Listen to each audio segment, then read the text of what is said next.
Yeah, and I know in the book you talk about that, and one of the ways you frame it is around the three principles. Can you share the three principles? Well, yeah, and essentially, in order to kind of explain that, I want to explain the notion of principles, because when I first came across this idea of three principles, I was very excited, because I thought of a principle like an axiom. So as above, so below. You know, if you want a clean shirt, use this soap. I don't know, Yeah. but something like a clever one-liner. And what I realize is that the principles that I talk about in this book aren't like that.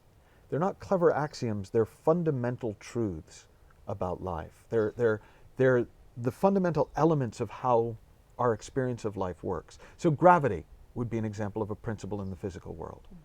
There's no clever axiom for gravity. It would be like stuff falls.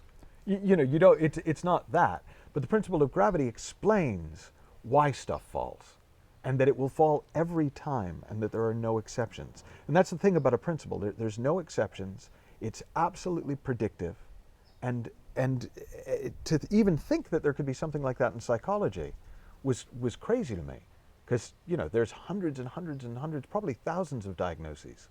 So the idea that there could just be a couple of simple principles that underlie everything was radical. But I came to see that actually they were true, and we can go into these in more depth, but I call them the God principle, the awareness principle, and the creative principle. So the God principle is the principle of mind, and it's just a recognition that we aren't in charge. We aren't running the show. And I've had this conversation with atheists, I've had this conversation with fundamentalist Christians, I've had this conversation with Muslims, with people of pretty much every religion, and everyone gets that. Even physicists kind of say, well, yeah, of course we're not in charge of the show. And so the principle of mind doesn't say what is, it just says there's something going on beyond us. We're part of a larger unfolding.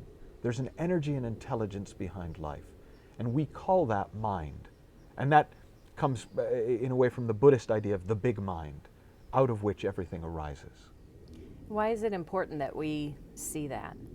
Well, what's important about that, or I won't even say important, what's valuable about seeing that is that when you really get you're not in charge, you can stop trying to be in charge.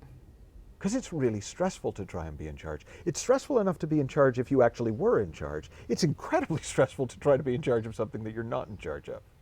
Yeah, but and I love that, and yet I also am thinking from a listener's perspective, and even mine, as I started to explore this idea of I create my life. That it's up to me. So Yeah. how do you make sense of that and this idea that you're not in charge? Well, one of them is wrong and one of them is correct. In other words, I don't. I'm not wrong, right? No, absolutely not. No, but I mean, it's great. But you see these people, and it's incredibly sincere. And I really thought, oh, I'm supposed to be the one that's responsible for everything, and it just turns out not to be true. It doesn't matter how many times you affirm it. Your pen is still going to fall when you drop it. It doesn't matter. Gravity is just a principle. It doesn't care in that sense, and so if I can be maybe a little less flip, because I don't mean to be disrespectful or flip about it, but it seems to me that anyone who takes even a couple minutes to just sit back and look at their life will realize they didn't make the sun come up this morning. Right? They're not the ones spinning the earth.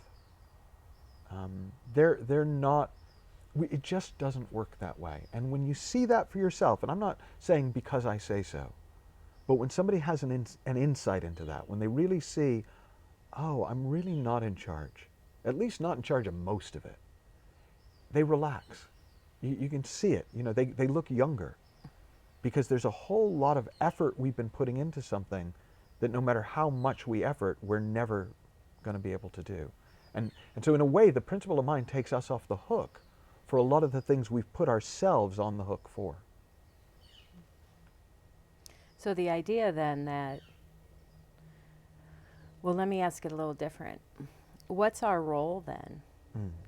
Well, this is where the other principles start to come in. So maybe I can answer that by kind of leading on to the. So another principle is what I call the awareness principle, consciousness.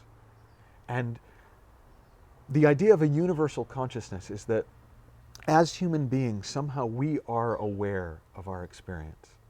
And our awareness will be unique to us. So there is a universal consciousness, which is just the capacity we have to experience. And then there's our personal consciousness. So I'm having one experience of this interview, you're having yours, people watching are having theirs. And that's because we all tap into this universal consciousness in our own unique way. Now, what the details of that uniqueness are the third principle, the creative principle of thought. So there's universal thought, which is this capacity that we have to create any possibility with our mind. But then there's our personal thinking, which is, well, this is what I think about. Oh, why did she ask me that question? That was to do, and oh, why is he answering the question that way? And oh, why are they talking like that? And that creates our personal experience of life. So when I talk about principles, I'm really talking at the universal level. I'm not talking about how you use mind, thought, and consciousness, or how I use mind, thought, and consciousness. I'm talking about the fact that underneath what either of us and anyone else watching and listening would do, there are these three fundamental principles at play. There is a universal intelligence and energy that we're all a part of. There is a universal consciousness and awareness that we're able to tap into to experience life.